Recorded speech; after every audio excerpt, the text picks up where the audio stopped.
Do you have to cheat to win? No, you don't, and you probably shouldn't. So let's talk about it. Hi everybody, welcome back to the channel. I'm Neil Winterregg, joined by Dr. Greg Winterregg, CEO of Matterhorn Business Development and author of the Amazon best-selling book, Fun at Work, which you can check out more information on down below. Welcome to the channel. Today, we are going to talk about business ethics, which is a interesting topic to talk about because we always hear about all of the bad CEOs that are stealing money and ripping people off, and you get the idea that you have to be a criminal to succeed, which is not the case. It's just those are the only things that we ever hear about. So I wanted to have Dr. Winterregg talk today about that and share some views on business ethics and playing by the rules. And you know, I don't know, maybe nobody's gonna watch this video at all, but here's my viewpoint is ethical businesses will always beat the businesses who are skirting business ethics. Now, I'm not going to get into a big debate about the definition of the word ethics. Let's just talk about a bit of the golden rule. Just treat people the way that you would want to be treated, and let's just stick within the realm of that. So we're not going to get into some legal mumbo jumbo type of a definition.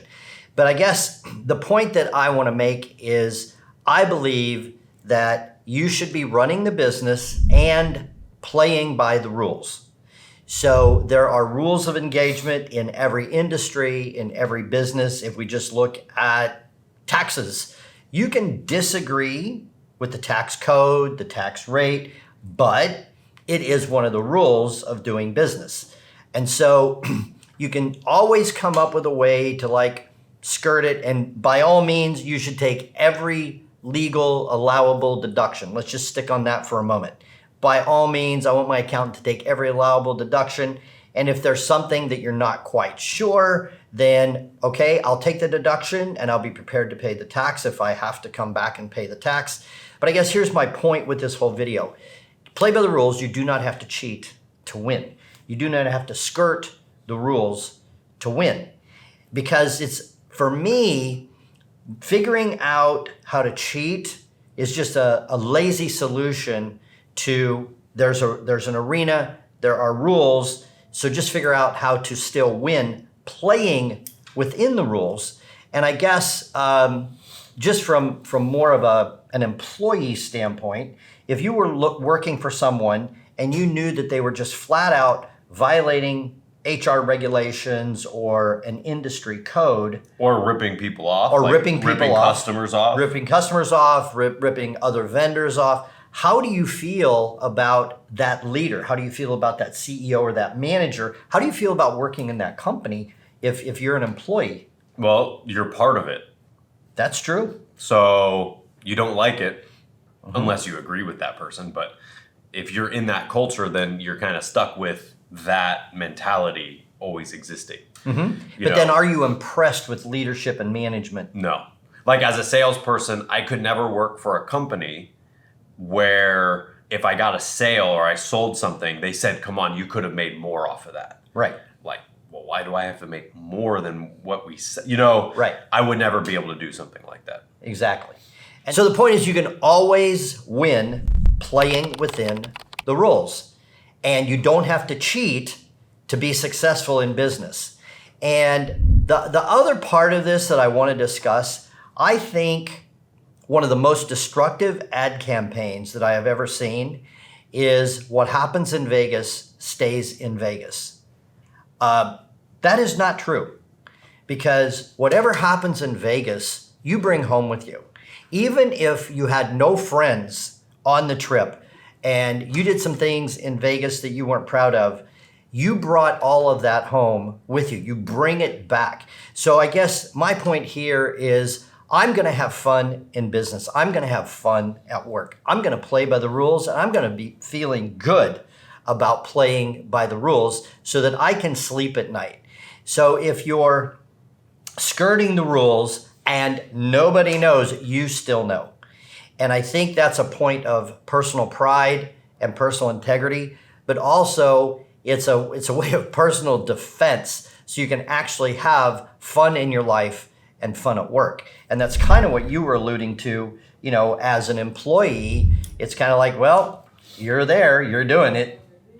Yeah, exactly. You're a part of that, and then you're not having fun at work. Right. Because you don't enjoy going to work or working for this person or whatever it might be. And so you can say, well, I have bills to pay, we've got a new baby, and so you can justify it all. But if, as an employee, you're not happy there and you're not happy about skirting ethics the way that violates your own personal integrity, then you need to leave. Yeah. And I think that the problem becomes when corporations get really big, we hear about scandals and things that they're doing that's wrong. Mm-hmm. And so people have this idea that to be successful, you're all just criminals. Mm-hmm. That's not true.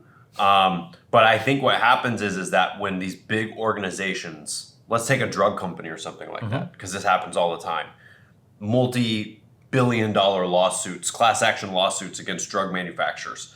So they get hit with all these penalties. They have to pay out hundreds of millions of dollars. Mm-hmm. They don't care because they took a gamble on this drug or promoting it or doing something with it. They made more off of it than they had to pay in penalties. And they knew they would. So it's part of the job. So people tend to think that that's just what it takes to become successful. Right. I don't think so. I think that once they got that big, they could then say, well, if it costs us $500 million, who cares? Mm-hmm. And then they go ahead and they do that kind of stuff. And so that creates that type of a culture. So I want to end off with one story here. So this has been a number of years ago. I'm living in Florida, but I still owned a property in Virginia that I was not living in, and rates were good and I wanted to refinance it. So I have the representative on the phone, and she says, well, in order to get this particular rate, you have to live in the property for 2 weeks.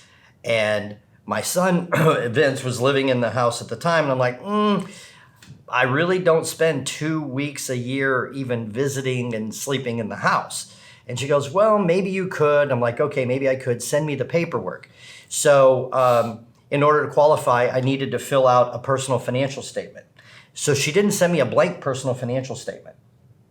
She sent me one filled out so that I would qualify. So I have a 401k, I have mutual funds, I have this, I have that. And I called her up and said, I think you sent me somebody else's. She said, no, this is a suggested financial statement. And I'm suggested by me.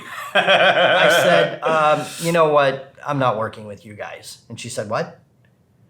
And I said, I'm not working with you guys. You're cheating. You're trying to get me to say and figure out how I spent 2 weeks, and then you sent me a completed financial statement, and you're trying to save me all the time and trouble of filling it out. I said, I'm done with you guys.